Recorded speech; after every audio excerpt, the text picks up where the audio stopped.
Hello and welcome to Newsfeed on Trust TV. I am Sumaya Abubakar, taking you through the stories trending online that people are talking about and sharing around the globe today. Train and BRT crash survivor said we begged driver to wait, but he refused. Prosecutor Hugh Davis Casey accused Aquarium Madu of avoiding medical risk, hence why he went to someone he didn't know. Most wanted Nigerian mafia leader who ran prostitution ring extradited to Italy. And Mexican cartel issues apology letter for kidnapping and killing Americans. Now, top of what's trending today, we have one of the survivors of the accident between a moving train and a Lagos state government staff bus at Shagole area of Ikeja, Lagos on March 9th, has narrated what transpired prior to the crash. The survivor, simply identified as Titi Layo, revealed that they begged the driver of the bus to wait for the train to pass, but he refused. Speaking to journalists, she said the incident happened around 7:15 a.m. when we got to the intersection of PWD in Ikeja. The driver continued driving. Passengers inside the bus, including myself, begged him to wait for the train to pass before crossing, but he didn't listen. Midway, just before he could finish crossing the rail tracks, the accident happened. Now, many of us were rushed here, while 5 others were taken to Bagada General Hospital. A statement from the Lagos State Emergency Management Agency, LASMA, says the casualties were transferred to the General Hospital for further medical attention after being given first aid by the agency's paramedics, while some lost their lives to the incident and were handed over to SEMU for onward transfer to the morgue. A netizen commented, "Because of one man's stubbornness, many lives was at risk. If he survived, he needs to face the law." Another said, "I hope he is arrested because he can just play with people's lives and thinks all will be well." And another said, "Problem is we should not be begging drivers to wait. The transportation system should be such that he would not be able to cross the rail minutes before the train arrives. I remember growing up, when a train is coming, the road is closed and everyone waits till the train passes." True. Next on what's trending, we have former Deputy Senate President Ike Aquarium Madu, who has been accused of bringing a street trader to the UK to harvest his kidney because it was far better to buy one than find a family member to donate the organ, a court has heard on Thursday, March 9th. Prosecutor Hugh Davis Casey accused Aquarium Madu of not approaching family members because he wanted the medical risks to go to someone he didn't know, Sky News report.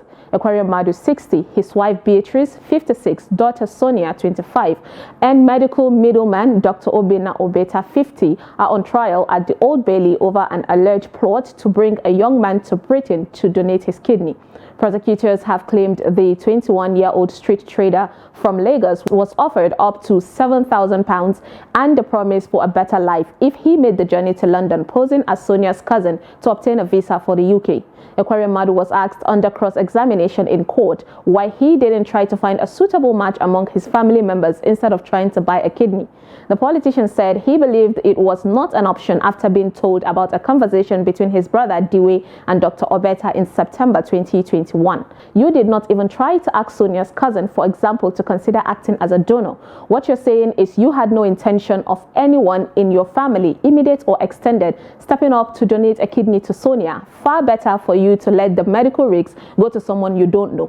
A netizen wrote, "Aquarium Madu's house is in Enugu, is not up to 40 minutes drive to UNTH, but UNTH is nothing to write home about. If he had decided in all of his 20-something years in power to fix a ward in that hospital every 6 months or to even build a good hospital in Enugu, this would have been the least of his problem. Leaders think the evil they do will never get to them, then they forget that they have children."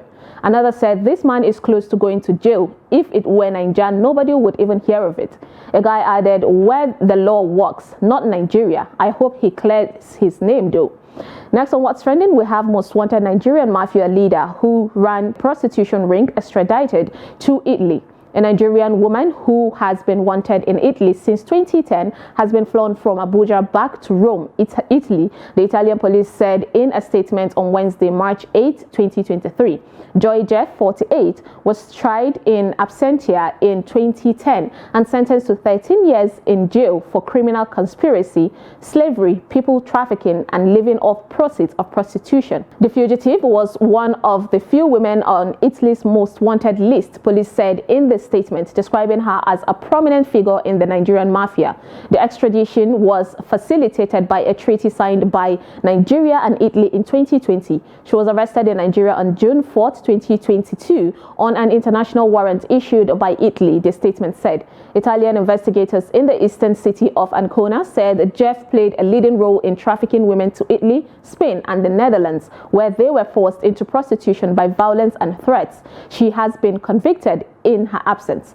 Video released by the Italian police showed the woman being flown from the Nigerian capital, Abuja, to Ciampino Airport in Rome, where she was taken away in a wheelchair by police. A netizen commented, "She better walk well. Those steps will come in handy in jail."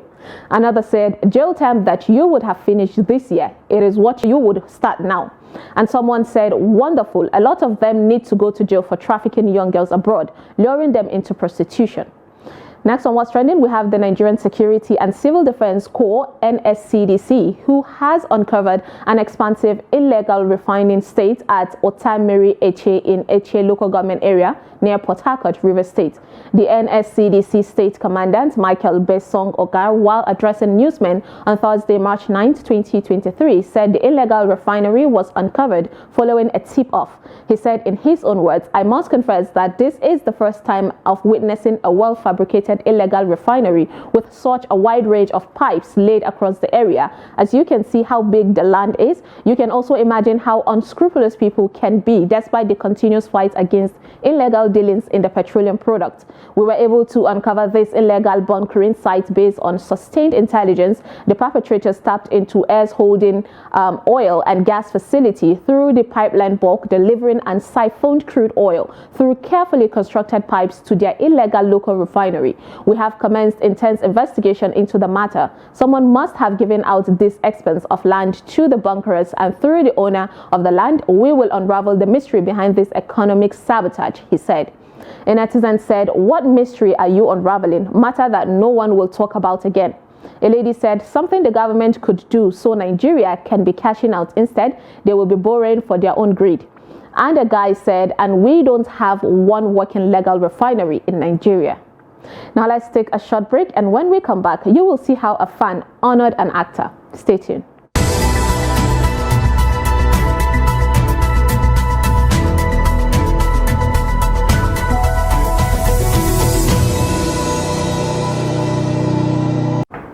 Welcome back. It's Newsfeed. Actress Destiny Etiko met a fan who cried during their first meeting in Owerri, Imo State. Take a look. It has been in my custody for a very long time, already from 15 of Lagos, so I want to pick it up from Owerri. So I came from Owerri straight just to bring it for you. I have been looking for everywhere just to make sure that I get to you. I have met so many persons, I have talked to so many persons just to see that get to you so that I can get it. You came from me, Mose. Why are you crying now? Please, I don't know. Help, I want to do this. Thank you. Oh, beyond words.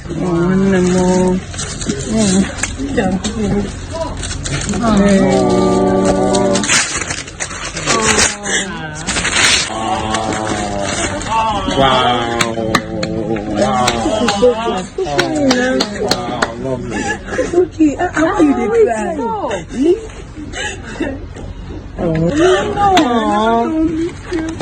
I just give me some inspiration. I feel so comfortable watching It's okay, please. A guy said, "I don't know why I can't feel this kind of love that will make me do something bold and crazy for any celebrity, not even my Riri, or is my heart made of stone?" A lady said, "Some of you don't have problem in this life. Inside all this, you travel from state to state this election period to give celebrity frame. You're trying." Another wrote, "We react differently to things. I met Funke Akindele and I could barely say a word. I was just smiling. Meanwhile, I had made mouth that I would hug her, shout and do drama." Next on What's Trending, we have France-based Nigerian businesswoman who says that she will pay any man who agrees to marry her salary. Take a look at what she had to say. I beg, I dey beg all of una. I need husband. I want marry, I beg, I dey beg all of una. I dey find husband. I get 2 hostel for Awada. I get house for Lagos. I get African shop for France for here. Any man wey wan marry me, I go dey pay am a monthly salary. Abeg, I need husband because I no need to shame again. My age dey go, I no need to shame. Abeg, anybody wey need me as wife, make them DM me. Abeg, I need husband. I don't tire. I need husband. A lady said, with all these accomplishments, you are a husband already. Look for a wife now. Another said, not sure how this comes to me as a person with dignity and as a woman with modesty. Everybody has a right to make his or her decision, and one can't live one's life and leave others for themselves. But there should be moderation and courtesy to our actions. Certain things are not done in a certain way, and this right here is one of them. There are many ways one could solicit or seek a partner, but not a flagrant show of desperation and frustration, throwing decency and courtesy to the thin air. This is not just right. Could have made it, done a better job. Someone said, if you are not serious, please leave her alone. Next on What's Trending, we have a Mexican cartel who issues apology later for kidnapping and killing Americans, claim that they have handed over their members responsible for the attack. Now, 5 Gulf cartel assassins who kidnapped 4 Americans and killed 2 have been tied up and dumped in a street by narco bosses. The suspects were pictured as they were arrested in the center of the border city of Matamoros on Wednesday night, March 8th. A note from their Mexican drug cartel bosses written in Spanish was left with the henchmen. In the note, the bosses apologized for the killings and claimed they were happy to hand over those responsible. In a letter obtained by the Associated Press through a Tamaulipas state law enforcement source, the Scorpions factions of the Gulf cartel apologized to the residents of Matamoros, where the Americans were kidnapped, the Mexican woman who died in a cartel shootout, and to 4 Americans and their families. We have decided to turn over those who were directly involved and responsible in the events, who at all times acted under their own decision-making and lack of discipline. The letter reads, adding that those individuals had gone against the cartel's rules, which include respecting the life and well-being of the innocent. A separate state security official said that 5 men had been found tied up inside one of the vehicles that authorities had been searching for, along with the letter. The cousin of one of the victims said his family feels great knowing that Eric Williams, who was shot in the left leg, is alive, but does not accept any apologies from the cartel blamed for kidnapping the Americans. Now, on Friday, March 3rd, the 4 Americans crossed into Matamoros from Texas so that one of them could have cosmetic surgery. Around midday, they were fired on in downtown Matamoros and then loaded into a pickup truck. A netizen commented, this is when you have a working system. You value your citizens and the level of your security is high. Those cartel know say them don't buy market.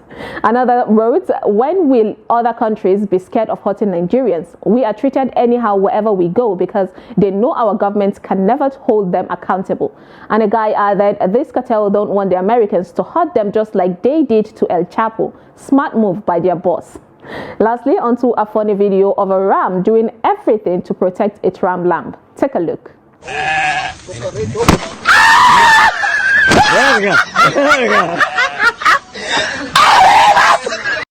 Now that was fierce. And that is all on Newsfeed today on Trust TV. Follow us and subscribe to all our social media platforms: Facebook, YouTube, Instagram, and Twitter. Bye.